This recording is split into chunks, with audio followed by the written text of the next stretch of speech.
제 남편이 20년간 입양한 아들이라고 키운 아이는 남편의 친아들이었습니다.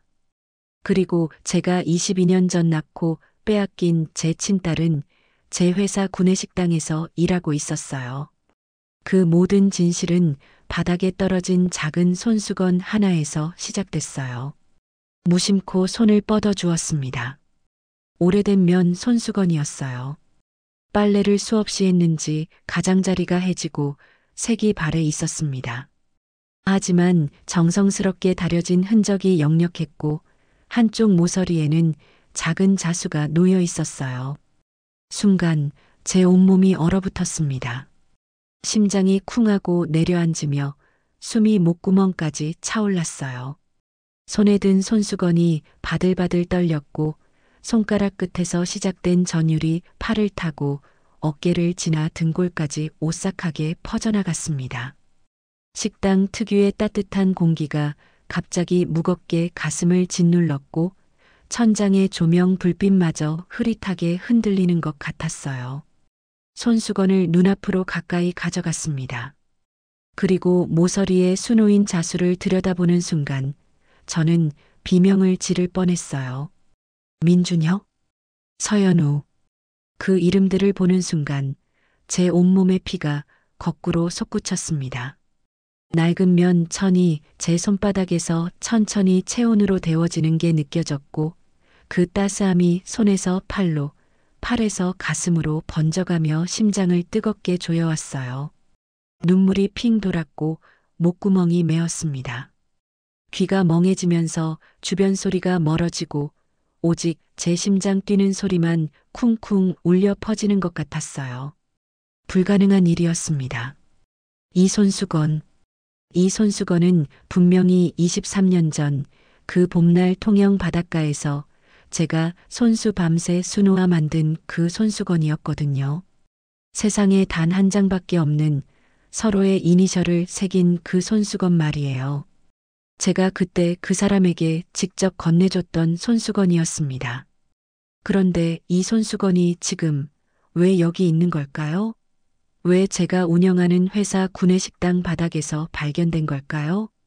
오늘의 이야기를 시작하기 전에 무료로 하실 수 있는 구독과 좋아요 한번 눌러주시면 소중한 여러분의 사연을 전하는데 큰 힘이 됩니다. 오늘도 찾아주신 고마운 분들께 언제나 건강과 행복이 가득하시길 진심으로 기원합니다. 손바닥 위에 작은 손수건이 갑자기 납덩이처럼 무겁게 느껴졌습니다. 말도 안 돼. 제 입에서 중얼거림이 새어나왔습니다. 식당의 음식 냄새와 커피 향이 뒤섞여 코를 찔렀지만 이상하게도 그 순간 저는 아름다웠던 통영 바다의 짠 내음이 생생하게 느껴지는 것 같았어요. 귀가에서는 파도 소리가 철썩철썩 들리는 듯했고 입안에는 그날 함께 마셨던 따뜻한 유자차의 달콤한 맛이 번지는 것 같았습니다. 좀 더 정확히 표현하자면 지금 제가 느끼는 건 그리움 그 자체의 맛이었습니다. 오랜 시간 삼켜왔던 쓰디쓴 후회와 가슴 깊이 묻어둔 그리움의 만말이에요. 다리에 힘이 완전히 풀려버렸습니다. 제 몸은 저절로 뒤로 기울어 식당 의자에 푹 주저앉았어요. 손끝이 얼음처럼 차가워졌고 심장은 미친 듯이 두근거리기 시작했습니다. 주변을 조심스럽게 둘러봤습니다. 다행히 점심시간이 끝나가는 시간이라 식당에 사람이 별로 없었어요. 멀리 주방에서 요리사 한 명이 설거지를 하고 있는 모습이 보였습니다. 민서현, 30살의 조용한 여성이었어요. 넉 달 전 구내식당 요리사로 입사한 직원이었습니다. 그녀였습니다. 이 손수건은 분명 그녀의 것이었어요. 처음 그녀를 봤을 때부터 뭔가 이상한 느낌이 들었었어요. 주방에서 요리하는 뒷모습을 볼 때마다 가슴 한구석이 콕하고 저려왔습니다. 매일 점심시간 그녀가 만든 음식을 먹을 때마다 묘한 감정이 밀려왔어요. 어디선가 맛본 것 같은, 누군가를 닮은 것 같은 그런 익숙함이었습니다. 음식을 만드는 손의 모양이, 고개를 살짝 기울이는 습관이, 말끝을 흐리는 말투가 모두 낯설지 않았어요. 하지만 누군지는 알 수 없었습니다. 아니, 알고 싶지 않았는지도 몰라요. 너무나 간절히 바라던 일이었기에 혹시라도 제가 착각한 거라면 다시 무너질 것 같았거든요. 그저 묘한 끌림만 느껴질 뿐이었습니다. 그런데 지금 이 손수건이 모든 걸 말해주고 있었어요. 저는 떨리는 손으로 손수건을 조심스럽게 가방 깊숙이 넣었습니다. 확인해야 했어요.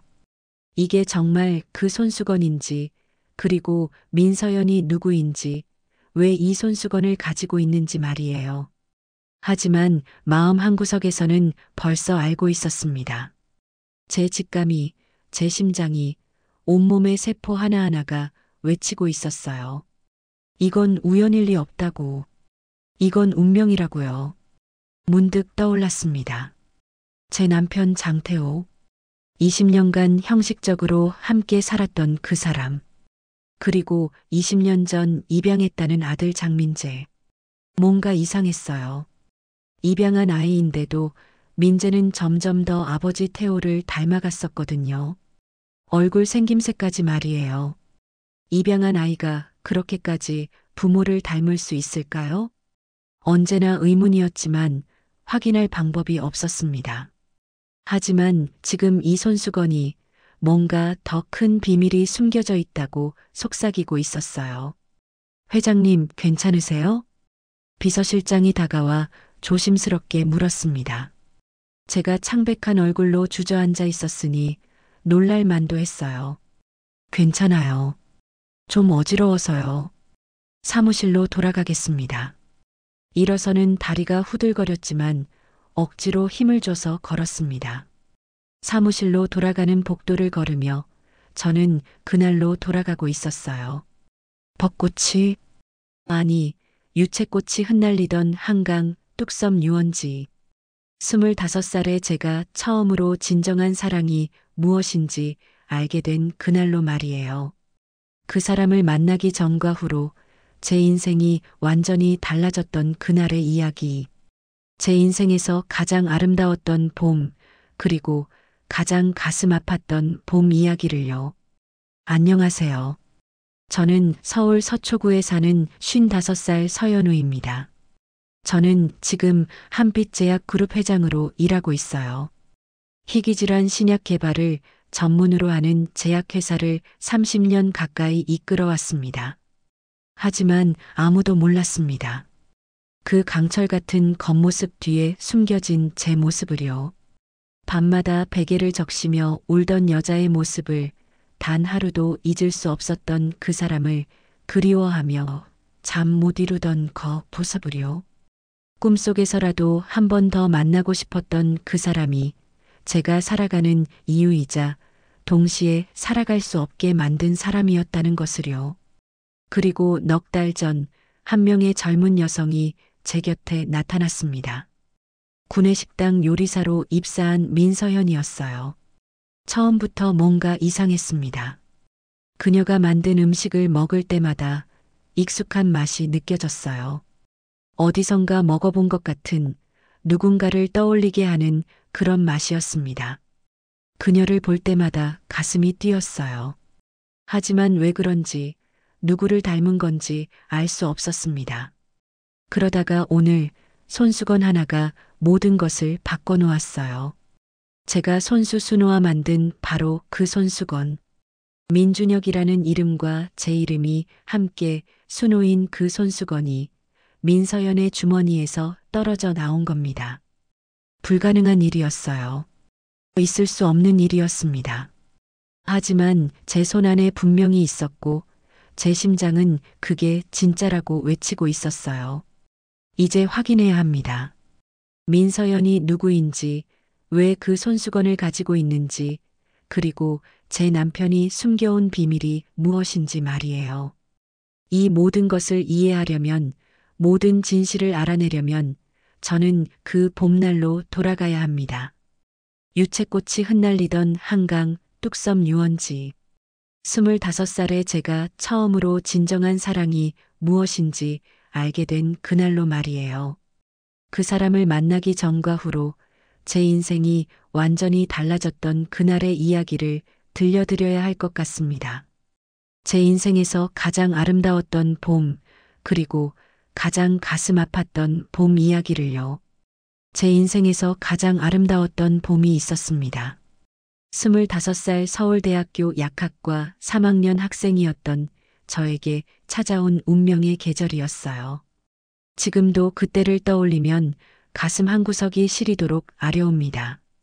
그때 저는 서울 성북구 성북동 대저택에서 살고 있었어요. 한빛제약 그룹 외동딸로 태어나 모자랄 것 없이 자랐습니다. 유학파 어머니와 재벌 회장 아버지 밑에서 자란 저는 겉으로 보기엔 세상 부러울 게 없는 삶을 살았어요. 고급 승용차가 매일 아침 저를 학교까지 태워다 줬고 명품 가방과 옷으로 치장한 모습은 캠퍼스에서 늘 시선을 끌었습니다. 하지만 아무도 몰랐어요. 그 화려한 겉모습 뒤에 숨겨진 깊은 외로움을요. 학교에서 저는 그저 재벌집 딸일 뿐이었습니다. 진심으로 다가오는 친구가 한 명도 없었어요. 누군가 말을 걸어와도 늘 조심스러웠고 제 돈을 바라보는 건지 저라는 사람을 보는 건지 도무지 알 수 없었습니다. 점심시간이면 혼자 학교 도서관으로 향했고 빈 열람실 구석 자리에 앉아 책장을 넘기며 시간을 보냈어요. 외로웠지만 표현할 수 없었습니다. 누구에게 말할 수도 없었어요. 재벌집 딸이 외롭다고 하면 사람들은 뭐라고 할까요? 돈이 그렇게 많으면서 무슨 외로움이냐고 배부른 소리 한다고 할 게 뻔했으니까요. 그래서 저는 그 외로움을 혼자 삼키며 살았습니다.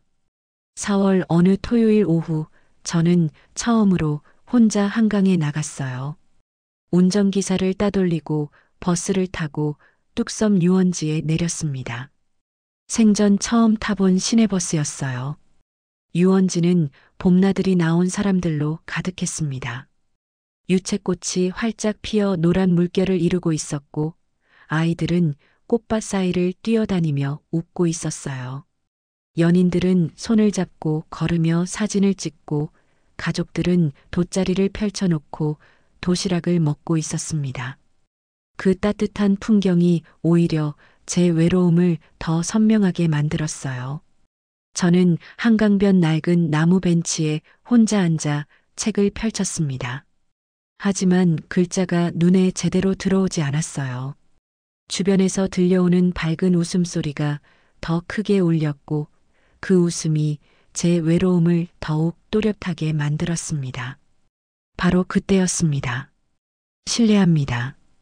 혹시 이거 떨어뜨리신 거 아니에요? 봄바람처럼 부드럽고 햇살처럼 밝은 목소리였습니다.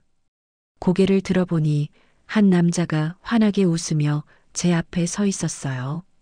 키가 훤칠하고 어깨가 넓은 28살쯤 되어 보이는 청년이었습니다. 낡은 청바지에 회색 티셔츠를 입고 있었는데 옷은 비록 낡았지만 그 미소만큼은 봄 햇살보다 더 눈부셨어요.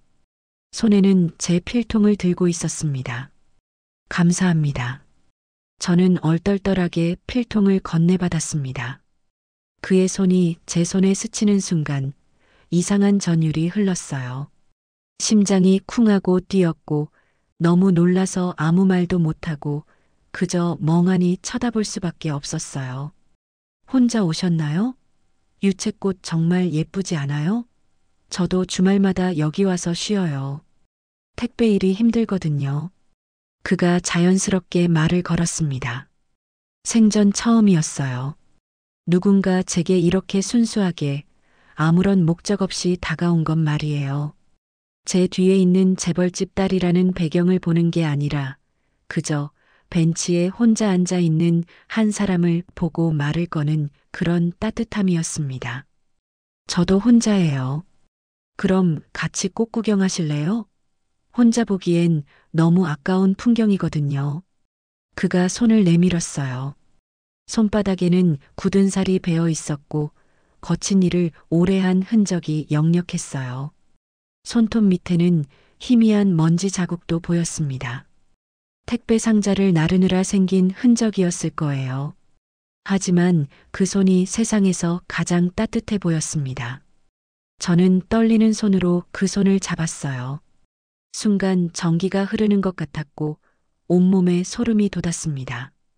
그의 손에서 전해지는 온기가 제 손을 타고 팔에서 가슴으로 번져나가며 꽁꽁 얼어있던 제 마음을 녹이기 시작했습니다. 저는 민준혁이라고 해요. 28살이고요. 민준혁? 그 이름을 처음 들었을 때의 설렘을, 가슴이 두근거리던 그 순간을 지금도 잊을 수가 없습니다. 저는 서연우예요. 25살이고 약학과 학생이에요. 그날 오후 저희는 함께 유채꽃밭을 걸었습니다. 노란 꽃들이 봄바람에 흔들리며 달콤한 향기를 뿜어냈고 준혁 씨는 꽃 이야기, 강아지 이야기, 하늘 이야기를 자연스럽게 들려줬어요. 그의 목소리는 따뜻했고 웃음은 밝았습니다. 무거운 택배 상자를 하루 종일 나르면서도 얼굴엔 늘 환한 미소가 가득했어요. 저는 독자예요. 아버지는 제가 어렸을 때 돌아가셨고 어머니 혼자 저를 키우셨어요. 고등학교 졸업하고 바로 택배일 시작했죠. 어머니가 편찮으셔서 병원비가 많이 들거든요. 준혁 씨가 조심스럽게 자신의 이야기를 꺼냈을 때 저는 가슴이 먹먹해졌습니다. 이렇게 좋은 사람이, 이렇게 따뜻한 사람이 혼자 이 모든 짐을 지고 있었다는 게 너무나 안타까웠어요. 힘들지 않으세요? 제가 물었습니다. 힘들죠. 하지만 어머니 웃는 얼굴 보면 다 잊어버려요. 그리고 이렇게 가끔 한강에 와서 유채꽃 보면 세상이 다시 아름답게 느껴지거든요. 그가 환하게 웃었어요. 그 미소가 너무나 순수하고 깨끗해서 저는 그 순간 알았습니다. 가슴이 이렇게 뜨겁게 뛸 수 있다는 것을, 사랑이라는 감정이 이렇게 벅차게 밀려올 수 있다는 것을요. 그날부터 저희는 자연스럽게 만나게 됐어요. 일주일에 두세 번 한강에서 만나 함께 걸었습니다. 때로는 자전거를 타고 때로는 벤치에 앉아 이야기를 나눴어요. 준혁 씨는 제가 재벌집 딸이라는 걸 몰랐습니다. 저도 말하지 않았어요. 그저 평범한 약대생으로, 그저 연우로 대해주는 게 너무 좋았거든요. 2달이 흘렀습니다. 어느 날 준혁 씨가 조심스럽게 말을 꺼냈어요. 연우 씨, 이번 주말에 통영 여행 가지 않을래요? 제가 모은 돈이 좀 있어서요. 바다 구경시켜드리고 싶어요. 가슴이 쿵 내려앉았습니다. 설레면서도 두려웠어요. 하지만 거절할 수 없었습니다.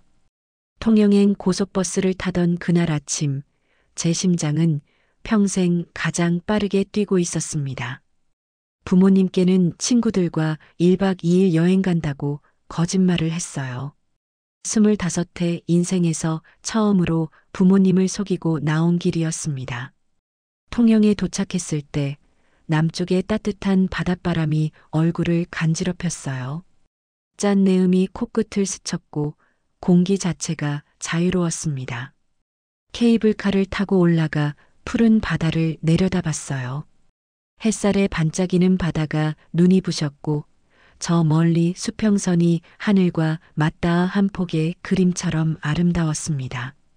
정말 아름답다. 제 입에서 저도 모르게 감탄이 흘러나왔어요.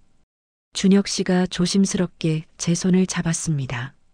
순간 심장이 쿵하고 내려앉으며 온몸에 전기가 흐르는 것 같았어요. 케이블카에서 내려 동피랑 벽화마을을 걸었습니다. 형형색색의 벽화들이 골목을 수놓고 있었고 바다가 내려다 보이는 언덕에는 예쁜 카페들이 줄지어 있었어요. 준혁 씨가 문득 멈춰서더니 빈 벽 한쪽을 가리켰습니다. 연우 씨, 여기에 우리만의 그림 남기고 갈까요? 주머니에서 작은 매직펜을 꺼냈어요. 그리고 벽에 조심스럽게 그림을 그리기 시작했습니다. 평생 여기 남아있을 거예요. 우리 사랑의 증거로요. 그 말을 듣는 순간 눈물이 핑 돌았습니다. 밤이 되자 작은 민박집에 짐을 풀었어요. 바다가 보이는 방이었고 창문을 열자 달빛에 비친 바다가 은빛으로 반짝이며 펼쳐져 있었습니다. 준혁 씨가 가방에서 작은 면 손수건을 꺼냈어요. 연우 씨가 수놓아 줄 수 있어요? 평생 간직하고 싶어요. 저는 떨리는 손으로 손수건을 받았습니다. 민박집 주인 아주머니께 파란 실과 바늘을 빌려 밤새 한 땀 한 땀 정성스럽게 술을 놓았어요. 다음 날 아침 완성된 손수건을 준혁 씨께 건넸습니다. 평생 간직해 주세요. 우리가 함께 한다는 증표예요. 준혁 씨가 손수건을 받아들며 제 손을 꼭 잡았어요. 평생 함께 하자. 절대 헤어지지 말자. 이 손수건처럼 영원히 하나로 연결되어 있자.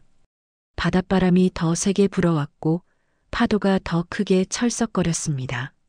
마치 우리의 약속을 하늘과 바다가 함께 축복해 주는 것 같았어요. 하지만 그때 저는 몰랐습니다. 이 아름다운 약속이 곧 산산이 부서질 거라는 것을요. 검은 그림자가 이미 저희를 향해 다가오고 있었고 제 인생에서 가장 끔찍한 비극이 곧 시작될 거라는 것을요. 통영에서 돌아온 지 일주일쯤 지났을 때부터 뭔가 이상한 일들이 벌어지기 시작했습니다. 학교 앞에서 검은 승용차를 자주 보게 됐어요. 제가 준혁 씨와 한강에서 만날 때마다 그 차가 멀리 길 건너편에 서 있었습니다. 창문은 짙은 선팅으로 가려져 있어서 안이 보이지 않았지만 누군가 안에서 저희를 지켜보고 있다는 느낌이 들었어요. 오싹한 기분이었습니다. 그리고 어느 날은 아버지 회사 비서실 직원을 한강 근처 편의점에서 마주쳤어요. 어색하게 웃으며 인사하는 그 직원의 눈빛이 이상했습니다. 뭔가 저를 감시하고 있다는 느낌이 들었어요. 준혁 씨 뒤를 따라다니는 검은 승용차도 보였습니다. 택배 배달을 마치고 나오는 준혁 씨를 따라 천천히 움직이는 그 차를 보며 소름이 돋았어요. 등골이 서늘해졌습니다. 뭔가 잘못되고 있었습니다. 누군가 저희를 지켜보고 있었고 이 사랑을 알고 있었어요. 가슴이 두근거렸지만 이번엔 설렘이 아니라 두려움이었습니다. 그리고 한 달 후 제 몸에 이상이 생기기 시작했어요. 아침마다 속이 뒤집히듯 메스꺼웠고 심한 어지러움이 몰려왔습니다. 식탁에 차려진 음식 냄새만 맡아도 구역질이 치밀어 올랐고 밥 한 숟가락도 제대로 먹을 수가 없었어요. 혹시나 하는 마음에 산부인과를 찾았습니다. 초음파 검사를 받고 결과를 기다리는 동안 가슴이 터질 듯 두근거렸어요. 손이 계속 떨렸고 입안이 바짝 말랐습니다. 의사 선생님이 환하게 웃으며 말했어요. 축하드려요. 임신 6주예요. 그 순간 세상이 완전히 멈춰버린 것 같았습니다.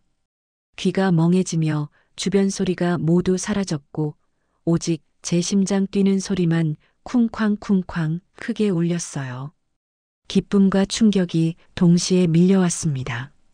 25살, 아직 대학을 졸업하지도 못한 학생인 제 뱃속에 아기가 있다니 믿기지 않았어요. 하지만 동시에 가슴 깊은 곳에서 뭔가 뜨거운 것이 차오르기 시작했습니다. 준혁 씨의 아기, 우리의 아기가 지금 제 뱃속에서 자라고 있다는 사실에 눈물이 핑 돌았어요. 두려웠지만 동시에 말로 표현할 수 없는 벅찬 기쁨이 밀려왔습니다. 손으로 아랫배를 쓰다듬으며 중얼거렸어요. 잘 키울 거야. 엄마가 꼭 지켜줄게. 준혁 씨에게 조심스럽게 말했습니다. 한강 벤치에서 만나 떨리는 목소리로 말을 꺼냈어요. 준혁 씨, 저 아기가 생겼어요. 준혁 씨가 아기라는 말을 듣는 순간 잠시 멈칫했지만 곧 얼굴이 환하게 밝아지며 저를 꼭 안아줬습니다. 진심이었어요. 겁내지 마. 내가 책임질게. 부모님께 정식으로 인사드리러 가자. 그 말을 듣는 순간 눈물이 주르륵 흘러내렸어요.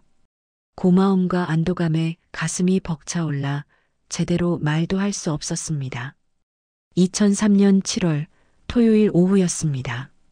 준혁 씨가 검은색 정장을 차려입고 성북동 저희 집으로 왔어요.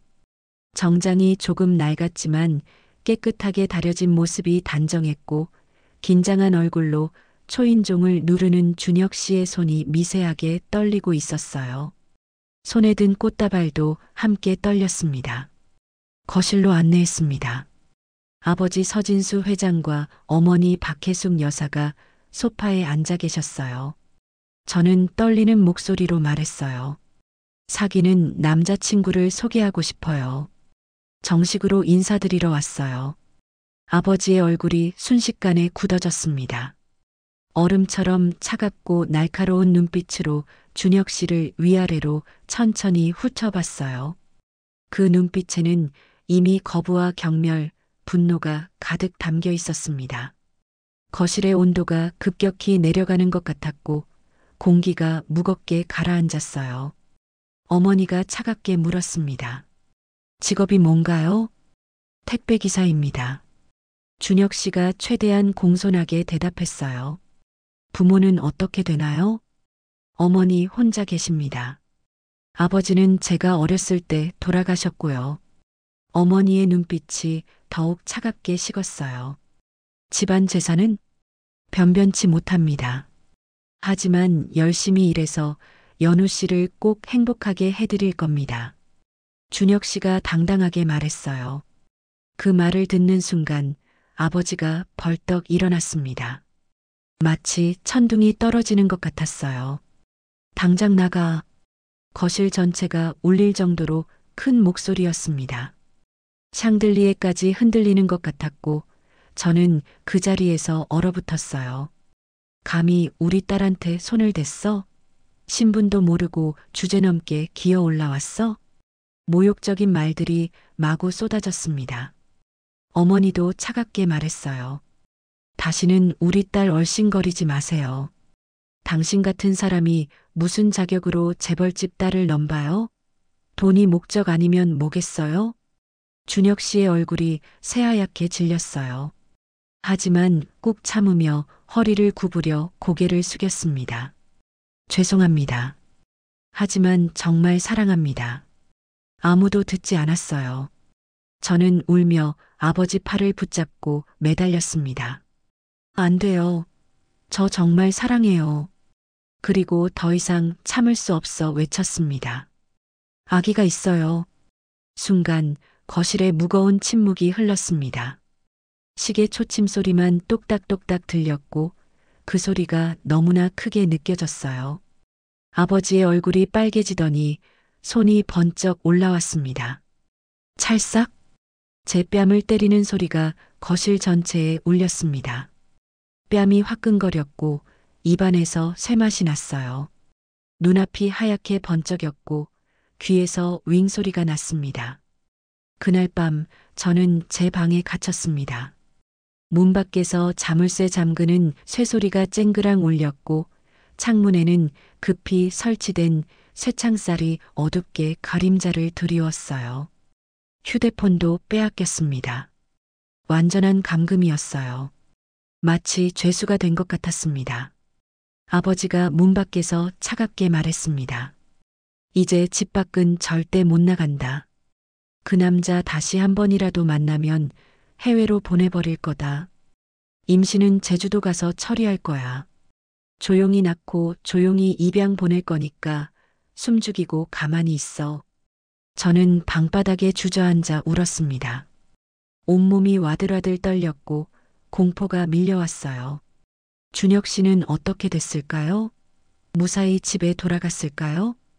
연락도 할 수 없었고 만날 수도 없었습니다. 밤새도록 울었어요. 베개를 적시고 또 적시며 끝없이 울었습니다. 뱃속의 아기를 두 손으로 감싸며 속삭였어요. 미안해. 엄마가 너를 지켜주지 못해서 정말 미안해. 하지만 절대 포기하지 않을 거야. 하지만 제 목소리는 떨렸고 눈물은 멈추지 않았습니다. 나중에 알게 됐어요. 그날 밤 아버지가 사람들을 보내 준혁 씨를 폭행했다는 것을요.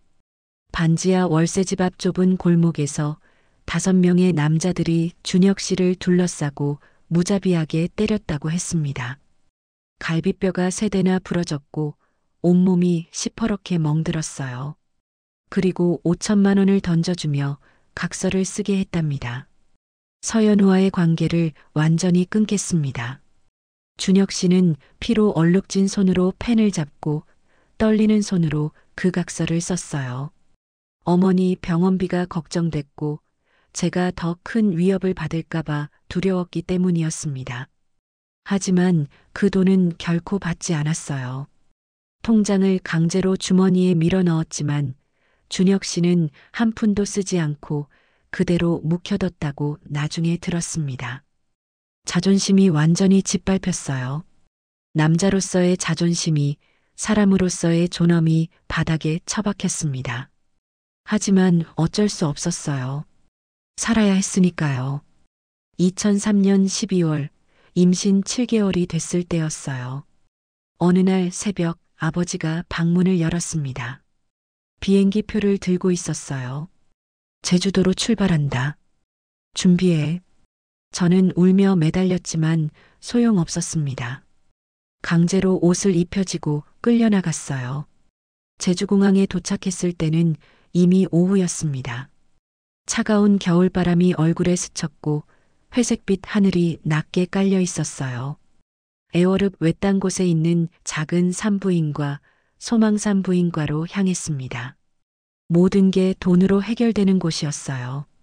조용히 낳고 조용히 아기를 보내고 소리 없이 돌아가는 곳이었습니다. 작은 병실에 혼자 누워 있었어요. 천장을 바라보며 뱃속의 아기를 두 손으로 감싸 쓰다듬었습니다. 아기는 힘차게 발길질을 했고 그 움직임이 손바닥을 통해 생생하게 느껴졌어요. 작은 생명이 제 안에서 살아 숨쉬고 있었습니다. 눈물이 주르륵 흘러내렸고 베개가 금세 젖어버렸어요. 미안해. 엄마가 너를 지켜주지 못해서 정말 미안해. 2004년 1월 5일 진통이 시작됐습니다. 새벽 3시였고 혼자였어요. 어머니는 호텔에 있었고 병실에는 저 혼자뿐이었습니다. 배가 쥐어짜듯 아팠고 숨을 제대로 쉴 수가 없었어요. 온몸에 식은땀이 흘렀고 이불을 붙잡은 손이 파랗게 질렸습니다. 간호사들이 황급히 달려왔고 응급수술실로 옮겨졌어요. 차가운 금속 수술대 위에 누워 눈부신 형광등 불빛을 바라보며 저는 떨리는 입술로 중얼거렸습니다. 준혁 씨, 보고 싶어요. 지금 이 순간 곁에 있어줬으면 좋겠어요. 제왕절개 수술이 시작됐습니다. 의식이 점점 흐릿해졌지만 그 순간이었어요. 저 멀리서 들려오는 소리가 있었습니다. 아기 울음소리였습니다. 작고 약하지만 분명한 생명의 소리였어요. 제 심장이 쿵하고 크게 뛰었고 눈물이 폭포수처럼 쏟아졌습니다. 우리 아기가 태어났어요. 준혁 씨와 제 아기가 이 세상에 태어났습니다. 의사가 말하는 게 희미하게 들렸어요. 딸입니다. 건강한 여자아이예요. 우리 딸. 목이 쉰 목소리로 애원했습니다. 제발 제 아기를 보여주세요. 단 한 번만이라도 안아보고 싶어요. 얼굴만이라도 보고 싶어요. 하지만 아무도 대답하지 않았어요. 마치 제 목소리가 들리지 않는 것처럼 모두가 저를 외면했습니다. 아기를 안아보지 못했어요. 단 한 번도요. 얼굴도 보지 못했고 손도 잡아보지 못했습니다. 그저 멀리서 들려오는 울음소리만, 점점 멀어지는 그 울음소리만 들을 수 있었어요. 그 울음소리가 복도 저 멀리로 사라지고 문이 닫히는 소리가 들렸어요. 미국으로 입양 보냅니다. 차가운 말이 들렸고 제 심장이 산산이 조각나는 것 같았습니다. 제 아기, 제 딸, 비명을 지르고 싶었지만 목소리가 나오지 않았어요. 손을 뻗으려 했지만 몸이 전혀 움직이지 않았습니다. 누군가 제 팔에 또 주사를 놓았고 의식이 완전히 사라지며 눈앞이 깜깜해졌어요. 그렇게 강제로 잠에 빠져들었습니다. 깨어났을 때는 일주일이 지난 후였습니다. 병실 침대에 누워 있었고 배는 텅 비어 있었어요. 손으로 아랫배를 만져봤지만 아무것도 느껴지지 않았습니다. 생명이 있던 자리가 완전히 텅 비어버렸어요. 어머니가 차갑게 말했습니다. 아기는 미국으로 입양 보냈어. 좋은 집으로 갔으니 걱정하지 마. 다시는 찾을 수 없을 거야. 하지만 저는 훨씬 나중에 알게 됐어요. 그게 모두 거짓말이었다는 것을요. 아기는 미국으로 간 게 아니었습니다. 준혁 씨에게 보내진 거였어요. 완전히 무너져 내렸습니다. 서울로 돌아왔지만 저는 이미 사람이 아니었어요. 그저 숨만 쉬는 텅 빈 껍데기였고 걸어다니는 시체였습니다. 3년간 지옥 같은 시간이 흘렀어요. 방에만 틀어박혀 있었고 커튼을 치고 어둠 속에서 지냈습니다. 밥도 제대로 먹지 않았어요. 음식을 입에 넣어도 모래를 씹는 것 같았고 삼킬 수가 없었습니다. 정신과 치료를 받았고 약을 먹었어요. 그렇게 서서히 아주 천천히 정상인처럼 보이게 됐습니다. 2007년 부모님의 강요로 결혼했어요. 협력업체 회장의 아들 장태호였습니다. 사랑 따위는 없는 그저 서류상의 계약 같은 결혼이었어요. 그리고 3년 후인 2010년 남편이 갑자기 제안했습니다. 아이를 입양하자고요. 이름은 장민재. 제 후계자로 키웠어요. 하지만 마음 한구석은 늘 텅 비어 있었습니다. 민재를 안고 있어도 함께 웃고 있어도 제 가슴속 깊은 곳에는 채울 수 없는 빈자리가 있었어요. 그렇게 20년이 더 흘렀습니다. 저는 오직 회사 일에만 매달렸어요. 새벽 5시에 일어나 밤 11시에 퇴근하는 삶을 수십 년간 반복했고 주말도 없이 일했습니다. 하지만 매일 밤이면 꿈에 나타났습니다.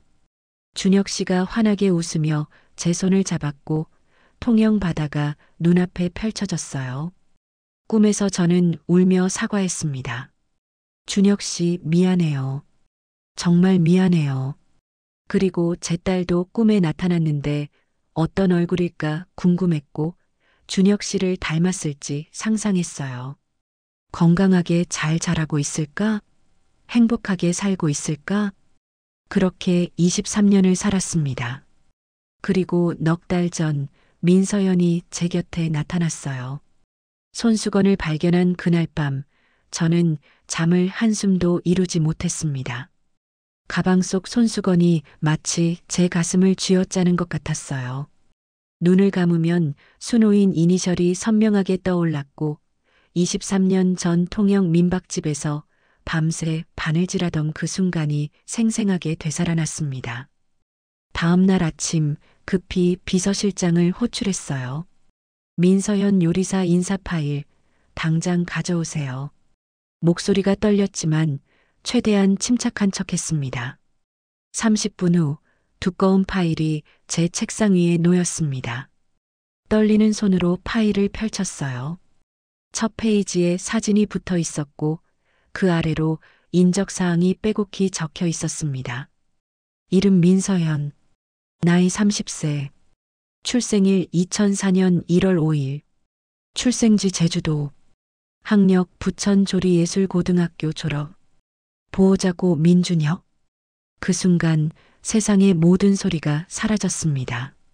고 민준혁. 입에서 신음 같은 목소리가 새어나왔어요. 준혁 씨가 돌아가셨다고. 손에 든 파일이 바닥으로 떨어졌고 서류들이 사무실 바닥에 주르륵 흩어졌어요. 하지만 손을 뻗을 힘이 없었습니다. 파일을 다시 집어들었습니다. 특이 사항을 봤어요. 부친 2024년 3월 간암으로 사망. 작년. 겨우 작년이었어요. 조금만 더 일찍 알았더라면, 조금만 더 빨리 찾았더라면 마지막이라도 볼 수 있었을 텐데. 가슴이 무너지는 것 같았어요. 하지만 지금은 무너질 수 없었습니다. 아직 확인해야 할 게 남아 있었으니까요. 출생일 2004년 1월 5일. 제가 딸을 낳은 바로 그날이었습니다. 출생지 제주도. 제가 출산한 바로 그곳이었어요. 퍼즐의 조각들이 하나씩 맞춰지기 시작했습니다. 점심시간이 됐습니다. 저는 평소보다 일찍 구내식당으로 향했어요. 서연 씨가 주방에서 요리하고 있었습니다. 흰색 조리복을 입고 정성스럽게 음식을 만드는 모습이 보였어요. 국을 끓이는 손놀림이, 고개를 살짝 기울이는 습관이 모두 어디선가 본 것 같았습니다. 준혁 씨를 닮았어요. 심장이 쿵쾅거리기 시작했습니다. 식사를 마치고 조심스럽게 서연 씨에게 말을 걸었어요. 서연 씨, 잠깐 시간 괜찮을까요? 커피 한잔 하고 싶은데요. 서연 씨가 깜짝 놀란 표정으로 저를 바라봤어요. 회장이 직접 요리사에게 커피를 마시자고 하는 일은 거의 없었으니까요. 카페테리아 구석의 작은 테이블에 마주 앉았습니다. 가족은 어떻게 되세요? 조심스럽게 물었어요. 서연 씨의 얼굴이 순간 어두워졌습니다. 잠시 망설이더니 대답했어요. 아버지 혼자 저를 키우셨어요. 어머니는 제가 태어나자마자 미국으로 가셨다고 들었어요. 아버지는 어머니에 대해 단 한 번도 말씀을 안 하셨어요. 그리고 아버지는 작년에 돌아가셨어요. 간암이었어요. 목소리가 떨렸습니다. 심장이 쿵하고 내려앉았어요. 준혁 씨가 혼자서 이 아이를 키웠구나. 얼마나 힘들었을까요? 얼마나 외로웠을까요? 눈물이 핑 돌았지만 있는 힘을 다해 참았습니다. 혹시 아버지께서 남기신 유품이 있나요? 서연 씨가 고개를 끄덕였어요. 손수건 하나요. 아버지가 평생 가장 소중히 여기신 거예요. 유서에 이 손수건만큼은 절대 잃어버리지 말라고 하셨어요. 왜 그렇게 중요한 건지는 모르겠지만 아버지 유언이니까 평생 간직할 거예요. 그 말을 듣는 순간 온몸에 전율이 흘렀어요. 하지만 아직 확실할 수 없었습니다. 확신은 있었지만 증거가 필요했어요. 100% 확실한 증거가 필요했습니다. 대화가 끝나고 서연 씨가 자리에서 일어나 멀어졌어요. 저는 조용히 앉아서 테이블 위에 남겨진 그녀의 커피컵을 바라봤습니다. 심장이 미친 듯이 뛰었고 손이 떨렸어요. 주변을 재빨리 살펴봤습니다. 다행히 아무도 보는 사람이 없었어요. 재빨리 가방에서 비닐봉지를 꺼내 커피컵을 조심스럽게 담았습니다. 증거, 이걸로 확인할 수 있어요. DNA 검사를 하면 모든 걸 알 수 있습니다. 다음 날 아침 또 다른 증거를 확보했어요. 주방 청소 시간 서연 씨의 라커룸에서 빗에 남은 머리카락 몇 가닥을 조심스럽게 채취했습니다. 서울 강남구의 전문 DNA 검사 기관에 연락했습니다.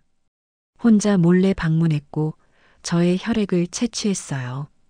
그리고 서연 씨의 커피컵과 머리카락을 조심스럽게 제출했습니다. 일주일 후에 결과 나옵니다. 그 긴 시간을 어떻게 견뎌야 할까요? 매일 밤 잠을 이룰 수 없었고 서연 씨를 볼 때마다 눈물이 핑 돌았습니다. 제 딸일까요? 정말 제 딸일까요? 설렘과 두려움이 교차했고 기대와 불안이 뒤섞였어요. 그리고 드디어 그날이 왔습니다. DNA 검사 결과를 확인하는 날이었어요. 아침 일찍 검사 기관을 찾았습니다. 전문의가 저를 맞이했고 검사실로 안내했어요. 책상 위에 하얀 봉투가 놓여 있었습니다. 떨리는 손으로 봉투를 집었습니다. 찢어지지 않게 조심스럽게 뜯었고 안에서 서류를 꺼냈어요. 눈앞에 글자들이 보였지만 떨려서 제대로 읽을 수가 없었습니다. 심호흡을 하고 힘을 내서 문서 하단의 최종 결과란을 읽었어요. 친자 확률 99.99%. 그 아래 빨간 글씨로 또렷하게 적혀 있었습니다. 모녀관계 확실 커피컵, 머리카락 샘플 모두 일치. 찾았다. 내 딸. 그 순간 저는 그 자리에서 무너졌어요. 책상 위에 엎드려 목 놓아 울었습니다. 매일 밤 꿈에서 찾아 헤맸어요. 하루도 빠짐없이 그리워했습니다. 그리고 드디어 찾았어요. 제 딸을, 준혁 씨와 제 딸을 드디어 찾았습니다. 한참을 울고 또 울었습니다. 세원의 그리움이 폭포수처럼 터져나왔어요. 회사로 돌아왔습니다. 서연 씨를 제 사무실로 조용히 불렀어요. 서연 씨, 할 이야기가 있어요. 놀라지 말고 끝까지 들어주세요. 서연 씨가 진지한 표정으로 고개를 끄덕였습니다. 저는 깊게 숨을 들이마신 후 입을 열었어요. 서연아, 내 아버지 이름이 민준혁 씨 맞지? 서연 씨가 놀란 표정으로 저를 쳐다보며 천천히 고개를 끄덕였어요. 2004년 1월 5일 제주도 애월읍 소망산부인과에서 엄마가 너를 낳았어. 그리고 모든 걸 말했습니다. 23년 전 한강에서 준혁 씨를 처음 만났던 봄날의 이야기를 통영, 여행을 갔던 이야기를, 손수건에 이니셜을 수놓았던 이야기를, 부모님의 반대가 시작됐다는 것을, 강제로 제주도로 끌려가 출산했지만 단 한 번도 안아보지 못했다는 것을요. 서연 씨의 눈에 눈물이 고이기 시작했어요. 저는 가방에서 DNA 검사 결과서를 꺼내 건넸습니다. 친자 확률 99.99%. 우리는 모녀예요. 서연 씨가 떨리는 손으로 서류를 받아들었고 천천히 읽어내려갔어요. 손이 점점 더 심하게 떨렸습니다. 그럼 회장님이 제 친어머니셨던 거예요? 말을 잇지 못하고 흐느끼기 시작했습니다. 저도 참았던 눈물이 터져 나왔어요. 서연이를 꼭 껐어놨습니다. 생애 처음으로 제 딸을 진심으로 안았어요. 정말 미안해. 엄마가 너를 지켜주지 못해서, 너 혼자 힘들게 자라게 해서.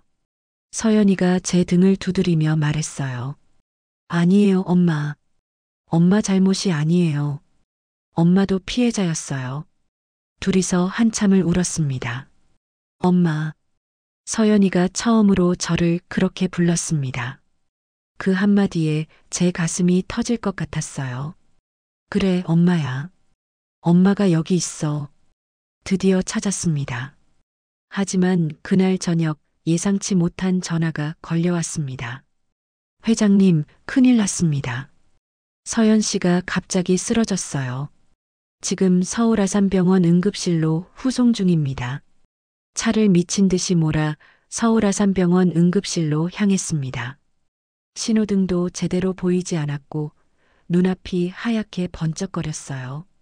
손이 떨려 핸들을 제대로 잡을 수가 없었습니다. 제발 괜찮아야 해. 이렇게 보낼 수는 없었습니다. 절대로요. 응급실에 도착했을 때는 밤 9시였습니다. 차를 아무렇게나 세우고 뛰어내렸어요. 민서연, 민서연이 어디 있어요? 목이 찢어지도록 외쳤습니다. 간호사가 황급히 저를 응급처치실로 안내했어요. 유리창 너머로 서연이가 보였습니다. 순간 숨이 멎었어요. 침대 위에 누워있는 서연이는 얼굴이 노랗게 변해 있었고 온몸에서 식은 땀이 흘러내리고 있었습니다. 의료진 5명이 둘러싸고 필사적으로 응급처치를 하고 있었어요. 심전도 모니터에서 소리가 불규칙하게 울렸고 그 소리가 제 심장을 찔렀습니다. 담당 의사가 급히 나왔습니다.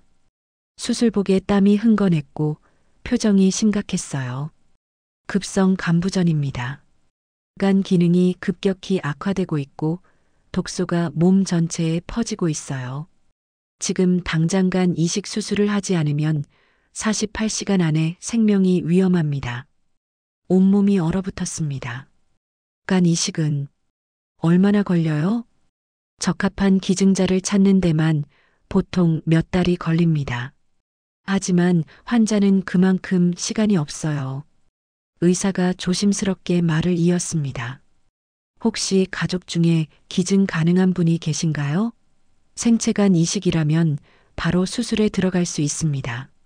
하지만 의사가 제 나이를 보며 난색을 표했어요. 회장님 연세가 55이시라.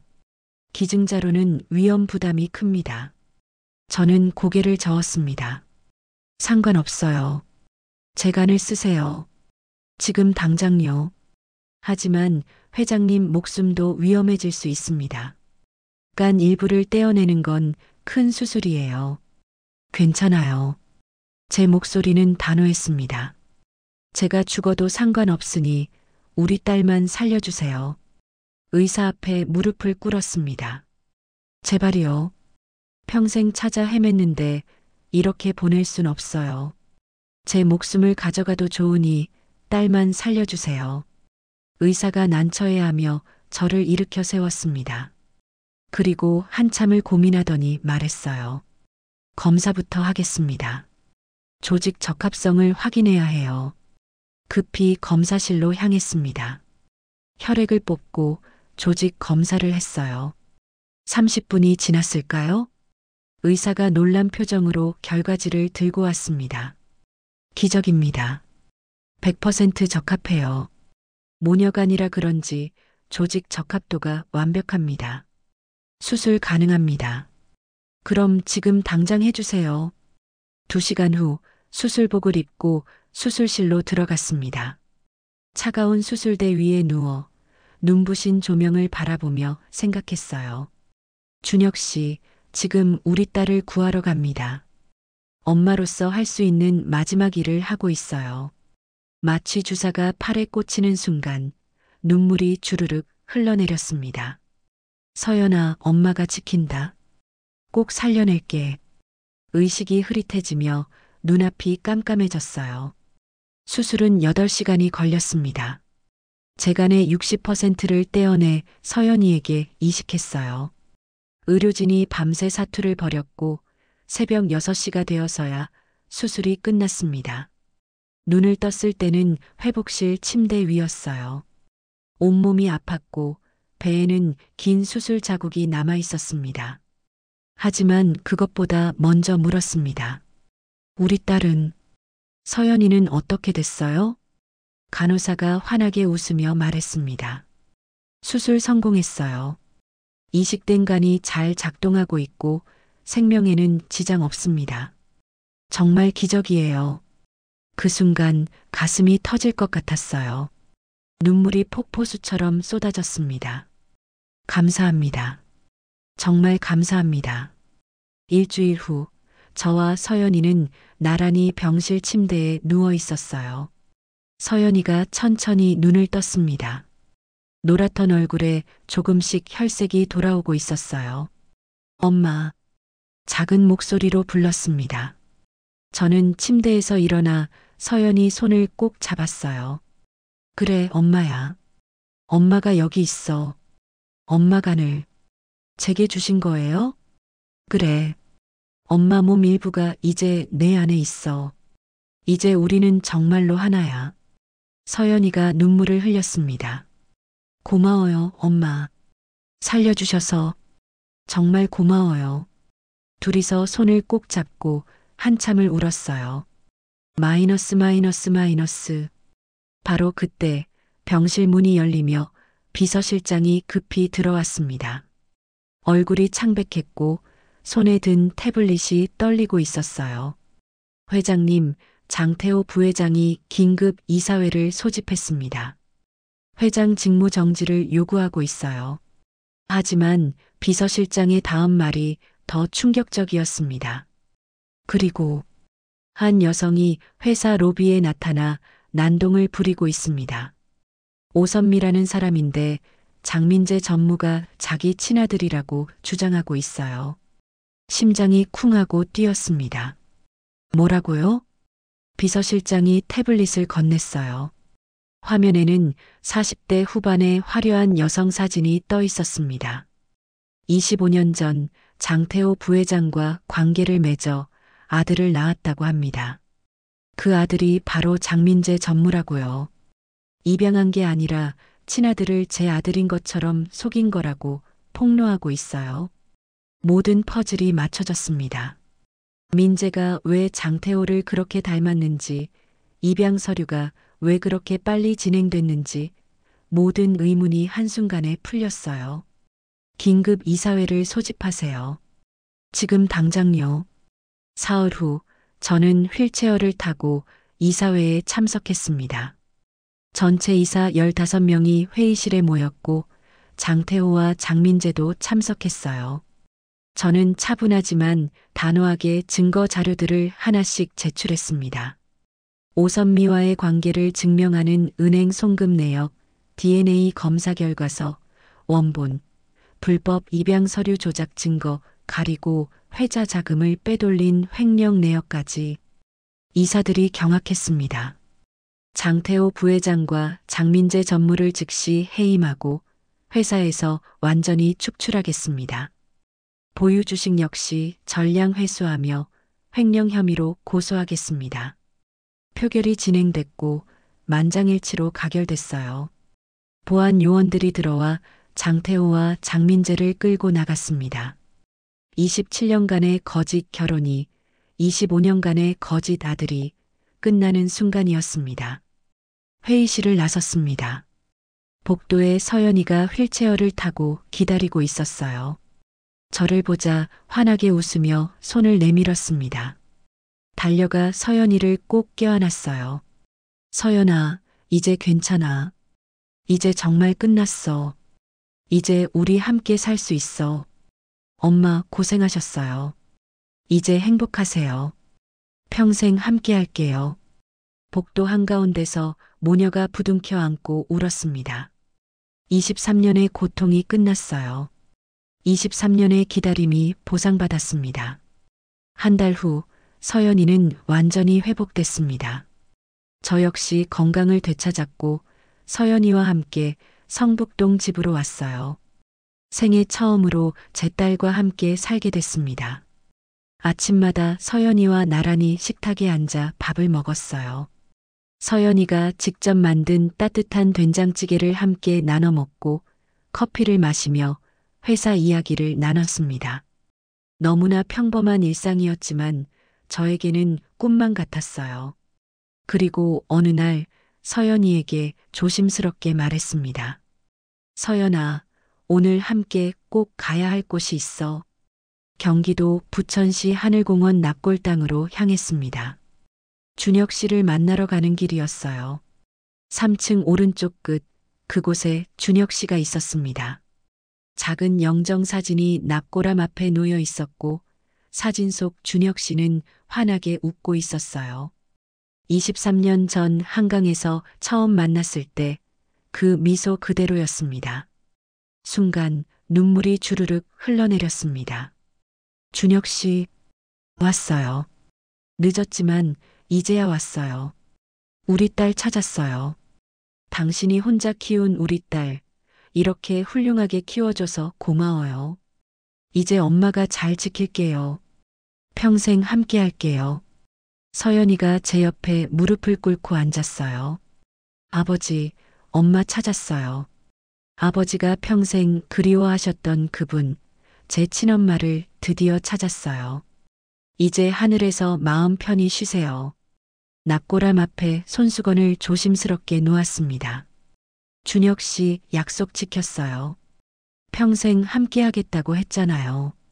이 손수건처럼 영원히 함께 할게요. 따뜻한 바람이 불어왔습니다. 마치 준혁 씨가 대답하는 것 같았어요. 알았어. 고마워. 사랑해. 행복해. 이틀 후 긴급 이사회를 소집했습니다. 민서연을 한빛제약 그룹 전무이사로 정식 임명합니다. 제 친딸이자 진짜 후계자입니다. 이사들이 기립박수를 쳤어요.